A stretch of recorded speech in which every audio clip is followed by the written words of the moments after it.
Sebelumnya terima kasih buat Kak MC ini udah kasih kesempatan aku buat ngejelasin sedikit tentang pendidikan ekonomi. Biar lebih enak kita perkenalan dulu aja kali ya. Halo semuanya, kenalin nama aku Wardah Nurnabila Hana, biasa dipanggil Wardung, dari Pendidikan Ekonomi UNJ. Eh, Boleh di next? Oke, jadi di sini aku mau ngejelasin tentang apa sih pendidikan ekonomi nih. Jadi di pendidikan ekonomi ini kita bakal mempelajari konsep dasar ilmu pendidikan, konsep dasar ilmu akuntansi, ekonomi, dan administrasi perkantoran, serta mampu merencanakan, menganalisis, dan mengaplikasikan bidang tersebut dengan unjuk kerja yang diinginkan dengan memanfaatkan teknologi komputer dan informatika.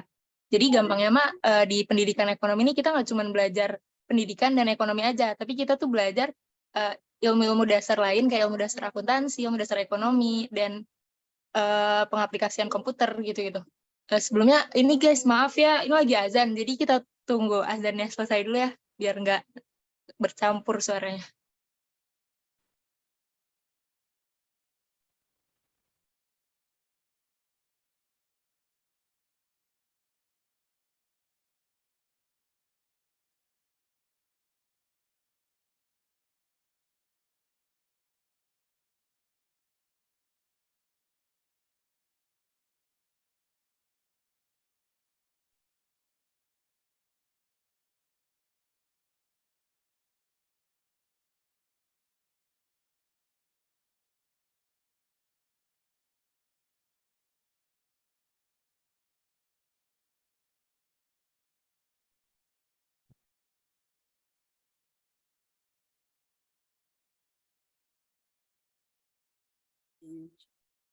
You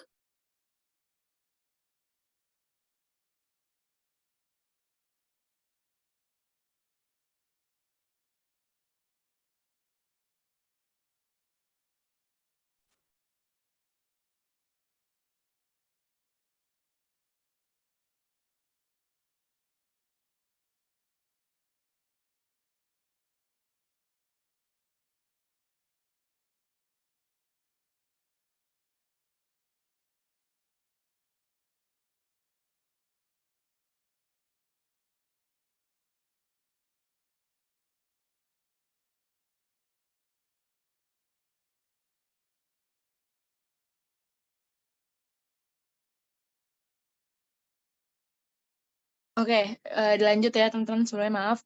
Jadi di pendidikan ekonomi ini kita nggak cuma belajar tentang ilmu pendidikan, ilmu ekonomi, tapi kita juga belajar ilmu-ilmu dasar yang lainnya gitu loh. Jadi karena si pendidikan ekonomi ini tuh akan melahirkan bukan cuma calon-calon tenaga pendidik aja gitu. Boleh di next operator. Nah, kenapa harus pendidikan ekonomi? Yang pertama karena kuliahnya tuh enjoy banget guys. Kenapa? Ini sebenarnya perspektif masing-masing ya, tapi aku tuh sejujurnya aku nih salah jurusan. Aku nggak ada minat sama sekali ke pendidikan. Jadi ada sedikit pressure di matkul-matkul yang pendidikan. Tapi buat aku itu masih bisa enjoy aja nih. Jadi kayak walaupun ada sedikit tekanan ya, kita tuh masih kuliahnya tuh masih bisa hahaha deh. Pokoknya enjoy banget nih, gampang banget. Jadi langsung aja masuk pendidikan ekonomi. Terus yang kedua prospek kerjanya nih luas. Jadi kita nggak cuman jadi calon tenaga pendidik aja. Kita tuh bisa, kalau kalian nggak mau jadi guru, nggak apa-apa, bisa banget. Kita tuh bisa kerja di bank, atau bisa kerja di tenaga institusi keuangan lainnya gitu deh. Pokoknya. Terus yang ketiga ada ilmu dasar. Nah, ilmu dasar nih, di poin ilmu dasar nih kita bisa lihat dari dua sisi ya. Yang pertama, kita tuh bakal belajar ilmu-ilmu dasar lain, kayak ilmu dasar akuntansi, kayak yang tadi udah beberapa kali aku mention, kita bakal belajar ilmu dasar lain selain tentang pendidikan dan ekonomi.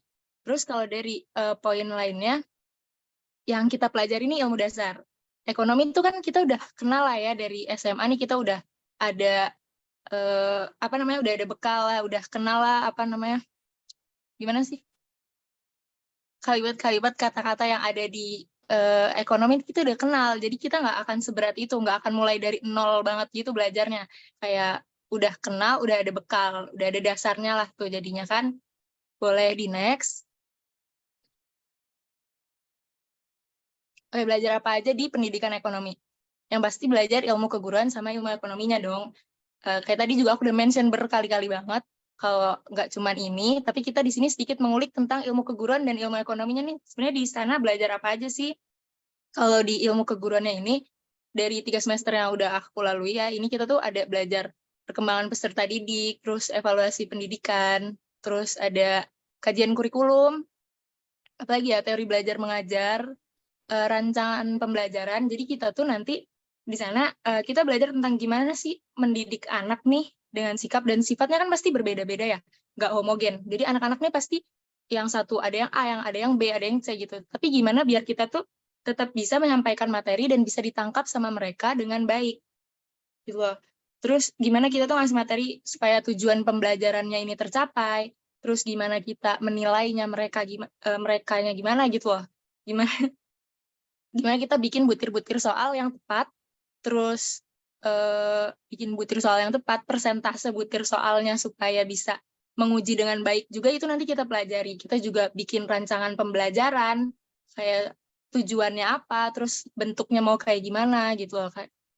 Terus, jadi di ilmu keguruan ini juga kita akan ketemu sama angka, karena kita mainan data-data nilai-nilai si anak juga itu kan. Terus, nah oke lanjut ke yang ilmu ekonomi. Nah di ilmu ekonomi mah kita paling belajar statistika, ekonometrika, teori mikro makro pastinya. Terus kita juga belajar ini ya, manajemen bisnis, matematika ekonomi bisnis. Kayak banyak deh ini, pokoknya kita bersatu banget sama angka deh di sini. Boleh di next. Nah, kemampuan yang dibutuhkan untuk menunjang perkuliahan. Yang pertama, tekad yang kuat. Ya, ntar kalau enggak kita main-main terus kan. Jadi kita harus punya tekad yang kuat, lama banget. Terus kita suka berhitung. Nggak harus suka sih, kayak mau aja. Enggak sih emang, karena mau nggak mau kita harus berhitung. Kita tuh angka tuh udah makanan sehari-hari kita banget deh. Kayak hari ini lu ketemu angka, besok ketemu angka lagi. Kayak setiap hari ketemu angka. Jadi harus mau berhitung gitu guys. Terus teliti dan tekun. Karena kan kita mainannya data ya. Kalau data ini kita salah, pasti hasilnya juga akan salah. Karena kita datanya tuh kan nggak cuma 1-5 doang. Kita tuh pakai data itu ada banyak. Jadi kita harus banget teliti, nggak boleh ada data yang salah, karena hasilnya nanti akan salah kalau ada satu data yang salah. Meskipun salah komanya doang, itu bisa jadi hasil akhirnya salah juga kan. Terus yang keempat ada dasar pengaplikasian komputer. Ini mah yang basic-basic aja kayak Word, Excel. Terus kita juga kan akan dibantu dengan aplikasi-aplikasi penunjang buat menghitung data. Karena kan tadi aku udah sebut juga, datanya tuh banyak. Nggak mungkin kan kalian mau ngitung manual. Soalnya kalau misal sekitar 20 data itu mungkin kalian masih bisa hitung manual. Tapi kalau misal udah banyak sekali datanya, hitung manual ntar pusing kalian ya kan, nggak bisa. Jadi kita akan belajar pakai aplikasi-aplikasi penunjang lainnya. Terus yang terakhir, kemampuan menganalisis. Nah, kalau misal data-data yang kita punya tuh udah diuji, kita tuh pasti bakal menginterpretasikan ya data itu tadi gimana tuh hasilnya. Nggak mungkin kita dapat datanya terus kita kasihin aja gitu kayak bentuk angka gitu kan, enggak. Jadi kita akan menjelaskan juga nih, jadi hasilnya kayak gimana sebenarnya gitu. Boleh di next. Kayak prospek kerja lulusannya. Jadi kan tadi aku juga udah bilang ya, kalau misal kita tuh nggak cuma jadi guru atau pendidik aja, tapi kita juga bisa jadi praktisi di lembaga ekonomi, keuangan, atau non-keuangan, bisa jadi konsultan ekonomi, peneliti ekonomi, pegawai perbankan, wirausahawan, atau jadi pebisnis gitu, kita juga bisa. Karena kita emang diarahkan ke sana juga di perkuliahan ini. Boleh di next. Oke, ini ada beberapa universitas yang menyediakan jurusan pendidikan ekonomi. Pertama ada Universitas Lampung, ada Universitas Negeri Yogyakarta, Universitas Negeri Jakarta, Universitas Pamulang, terus ada Universitas Negeri Makassar, Universitas Pelita Harapan, Universitas Pendidikan Indonesia, Universitas Negeri Malang, dan Universitas 11 Maret. Itu guys, ada boleh dicek-cek lagi aja ya. Oke, boleh di next. Oke, terima kasih. Sekian kayaknya segitu aja yang bisa aku sampaikan. Mungkin banyak yang masih kurang, jadi boleh teman-teman cek lagi ya biar lebih lengkapnya gitu. Aku balikin lagi ke MC. Terima kasih. Oke, makasih Kak untuk materi tentang pendidikan ekonomi ini ya kayak berarti ini hubungannya nggak tentang cuman guru sama guru doang, berarti ya tentang keperguruan gitu kan. Jadi guru bisa ada yang lain kan ya kayak. Iya, betul banget guys. Kita nggak cuma akan jadi tenaga pendidik aja.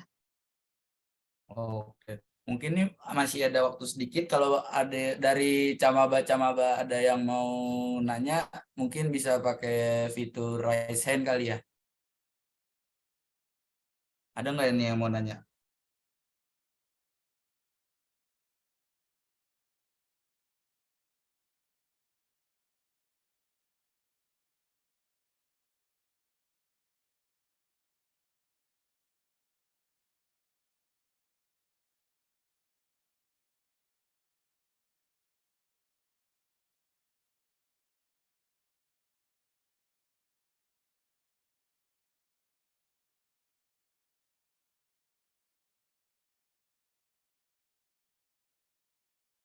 Oke, mungkin yang mau nanya mungkin nanti bisa di sesi paling terakhir kali ya untuk ininya. Mungkin kita lanjut aja ke